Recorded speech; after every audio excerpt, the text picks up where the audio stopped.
Baru-baru ini, pemerintah Irak mengumumkan rencana ambisius untuk membangun kereta bawah tanah modern di ibu kota Baghdad.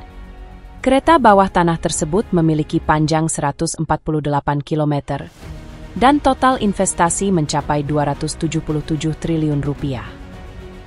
Tidak diragukan lagi bahwa ini adalah proyek infrastruktur yang sangat besar. Awalnya, banyak orang mengira bahwa proyek ini akan diserahkan kepada Cina. Bagaimanapun, Cina mengimpor 30 juta ton minyak dari Irak setiap tahun dan telah membantu mereka membangun banyak jalan, sekolah, pembangkit listrik, dan infrastruktur lainnya. Selain itu, Cina memiliki reputasi sebagai negara infrastruktur besar di dunia, dan semua aspek persyaratan untuk membangun kereta bawah tanah sangat matang. Namun, yang mengejutkan, perusahaan Cina tidak dipilih dalam tender ini. Pada akhirnya, Irak memilih konsorsium yang terdiri dari perusahaan-perusahaan dari Jerman, Prancis, Spanyol, dan Turki untuk mengerjakan proyek ini. Jadi, apakah Irak merupakan tusukan dari belakang bagi Cina? Jika Anda menyukai video kami, silakan klik untuk berlangganan agar Anda tidak ketinggalan video terbaru kami. Sekarang, mari kita bahas topik hari ini. Irak terletak di Timur Tengah, kawasan yang penuh dengan konflik dan peluang. Meskipun cadangan minyak Irak tidak sebanyak Arab Saudi, cadangannya yang mencapai 145 miliar barel, jelas tidak bisa diremehkan, menduduki peringkat keempat di dunia. Pada abad lalu, PDB per kapita Irak pernah mencapai 84 juta rupiah, dan perkembangan ekonominya cukup mengesankan saat itu. Namun masalahnya adalah lokasi geografis Irak terlalu penting. Letaknya di jantung Timur Tengah dan selalu menjadi fokus persaingan di antara kekuatan dunia. Misalnya, Uni Soviet pernah menaruh harapan besar pada Irak, berharap dapat memperluas pengaruhnya dengan mendukung negara ini. Meskipun Uni Soviet menginvestasikan banyak sumber daya dan waktu, pada akhirnya gagal mencapai tujuannya dan hanya bisa kembali dengan tangan hampa. Kemudian pada tahun 2003, keadaan berubah. Negara-negara Barat mengabaikan Dewan Keamanan PBB dan melancarkan aksi militer, dengan alasan Irak menyembunyikan senjata pemusnah massal dan diam-diam mendukung organisasi teroris. Sejujurnya, perang berlangsung selama lebih dari 7 tahun, tetapi apa yang disebut senjata pemusnah massal tidak ditemukan pada akhirnya. Menariknya, akhir perang tampaknya lebih terkait dengan minyak. Namun, perang jangka panjang tersebut menghancurkan infrastruktur negara dan juga menyebabkan tatanan sosial jatuh ke dalam kekacauan. Ketika situasi politik berangsur-angsur stabil, pemerintah Irak mulai mengalihkan fokusnya ke rekonstruksi ekonomi, terutama di bidang infrastruktur. Sikap pemerintah sangat jelas. Ini adalah kunci pemulihan. Sebagai pusat politik, ekonomi, dan budaya Irak, Baghdad memiliki potensi pembangunan yang sangat besar. Namun, masalah lalu lintas di sini telah lama menjadi hambatan utama bagi pembangunan perkotaan. Secara khusus, kemacetan lalu lintas yang parah telah menjadi hambatan yang membatasi modernisasi perkotaan. Untuk menyelesaikan masalah ini secara tuntas dan meningkatkan citra kota secara keseluruhan, pemerintah Irak secara resmi mengumumkan rencana ambisius pada bulan Februari tahun ini, yaitu membangun kereta bawah tanah di Baghdad. Diperkirakan panjang total proyek kereta bawah tanah Baghdad akan mencapai 148 km, dan sebanyak 70 stasiun akan dibangun di sepanjang jalan. Untuk membangun kereta bawah tanah ini, Irak berencana untuk menginvestasikan hingga 274 triliun rupiah. Namun, kita semua tahu bahwa meskipun Irak adalah negara yang kaya akan sumber daya minyak, ini merupakan investasi yang cukup besar bagi negara yang masih dilanda kekacauan sosial. Selain itu, tekanan waktu pada proyek ini tidaklah kecil. Rencana saat ini adalah untuk memulai pembangunan secara resmi pada bulan Agustus 2025, dan seluruh periode pembangunan diperkirakan akan berlangsung selama 36 bulan.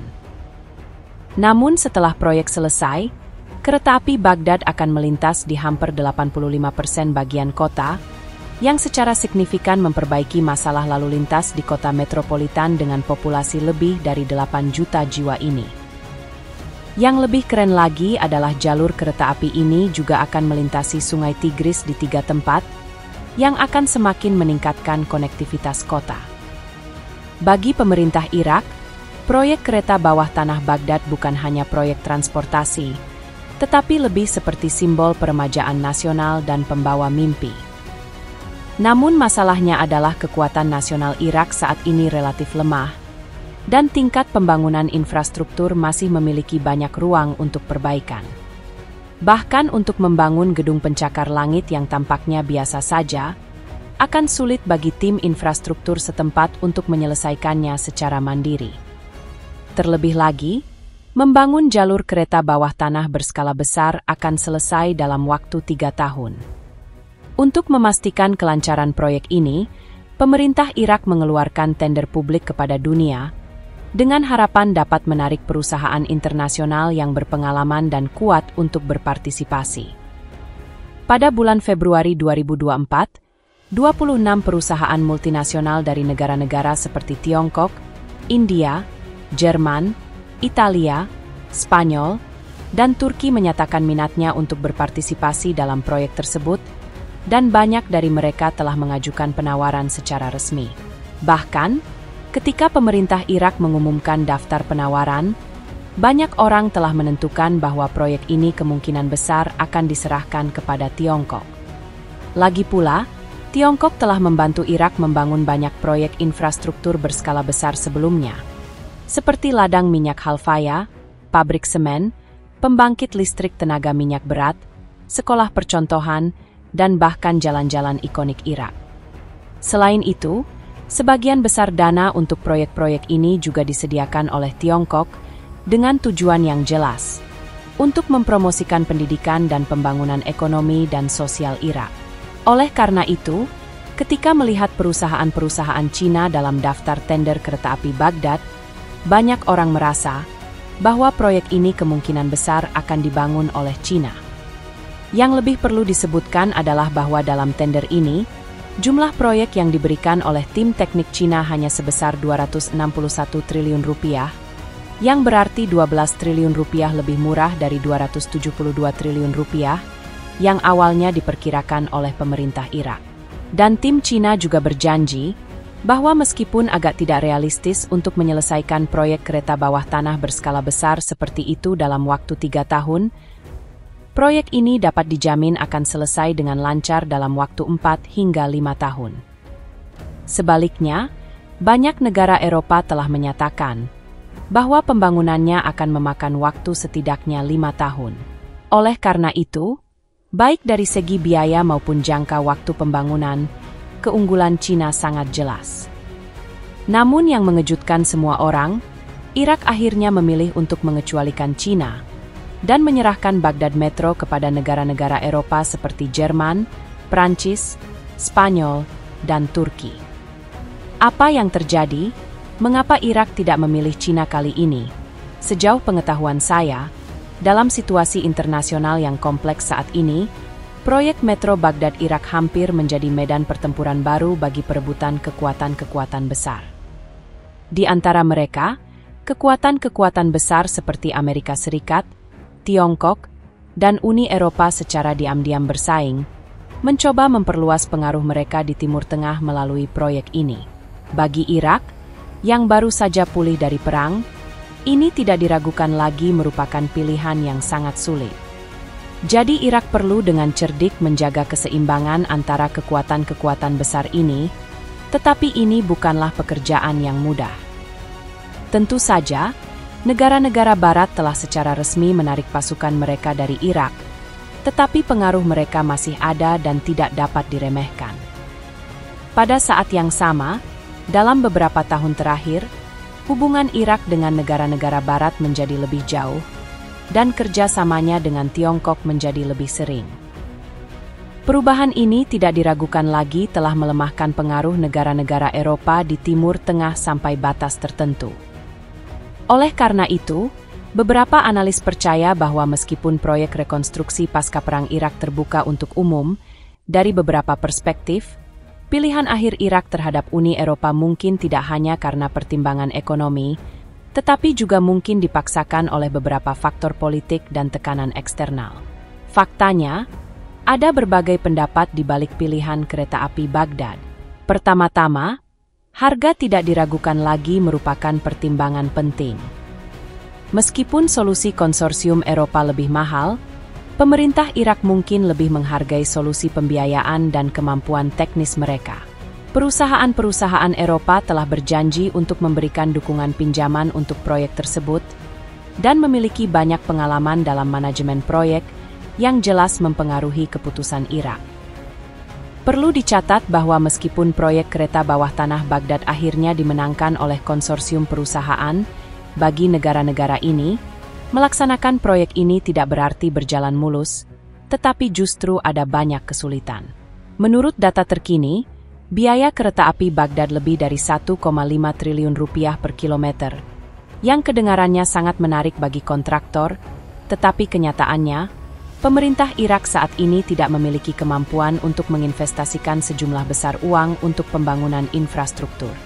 Belum lagi pembayaran satu kali, bahkan jika dibayar dalam 3 kali angsuran, itu masih merupakan tekanan besar bagi mereka. Bagi perusahaan-perusahaan yang telah memenangkan tender, untuk mendapatkan kembali biaya, mereka hanya dapat berharap pada pendapatan yang diperoleh dari operasi kereta bawah tanah. Namun, situasi di Irak tidak stabil, dan masa depan juga penuh dengan ketidakpastian. Tidak seorang pun dapat menjamin, apakah pemerintah berikutnya akan mengakui perjanjian yang ditandatangani oleh pemerintah saat ini, dan faktor-faktor yang membuat proyek tersebut penuh dengan risiko. Tidak hanya itu, proyek kereta bawah tanah Baghdad juga menghadapi banyak tantangan praktis. Struktur geologi Baghdad cukup kompleks, dan jangan lupa bahwa Irak adalah salah satu dari 4 peradaban kuno, dan ada banyak peninggalan sejarah dan peninggalan budaya yang berharga yang terkubur di bawah tanah. Warisan budaya yang berharga ini tidak boleh dihancurkan, jadi kesulitan pembangunan kereta bawah tanah di lingkungan seperti itu dapat dibayangkan. Meskipun penawar yang menang termasuk Jerman dan Prancis, dan teknologi serta pengalaman mereka dalam pembangunan kereta bawah tanah memang dapat dipercaya, tetapi tetap saja merupakan tantangan besar untuk menyelesaikan proyek sebesar itu dalam waktu yang singkat. Menurut rencana, rata-rata sekitar 140 meter penggalian terowongan perlu diselesaikan setiap hari. Hal ini menempatkan tuntutan yang sangat tinggi pada manajemen waktu dan efisiensi konstruksi. Jadi, meskipun perusahaan dari Jerman, Prancis, Spanyol, dan Turki telah berhasil memenangkan proyek kereta bawah tanah Irak, itu tidak berarti bahwa semuanya akan berjalan lancar. Banyak pakar telah lama menganalisis bahwa karena berbagai faktor yang kompleks, negara-negara ini mungkin mengalami kesulitan selama proyek berlangsung, dan bahkan mungkin harus mempertimbangkan untuk mensubkontrakkan sebagian proyek kepada perusahaan Tiongkok untuk menyelesaikan pekerjaan yang rumit ini. Namun, menurut saya, siapapun yang akhirnya menyelesaikan pembangunan kereta bawah tanah ini, yang terpenting adalah berharap bahwa hal itu dapat membawa kedamaian dan kemakmuran yang telah lama hilang bagi Irak. Dalam 3 tahun ke depan, proyek kereta api Baghdad niscaya akan menjadi pusat perhatian dunia. Apakah perusahaan-perusahaan Eropa dapat mengambil alih proyek besar ini dan menyelesaikannya sesuai jadwal? Bagaimana menurut Anda? Apakah perusahaan-perusahaan Eropa benar-benar dapat menyelesaikan proyek ini dengan lancar? Agar tidak ketinggalan proyek-proyek mendatang dan berita terbaru kami, pastikan Anda berlangganan dan mengaktifkan notifikasi.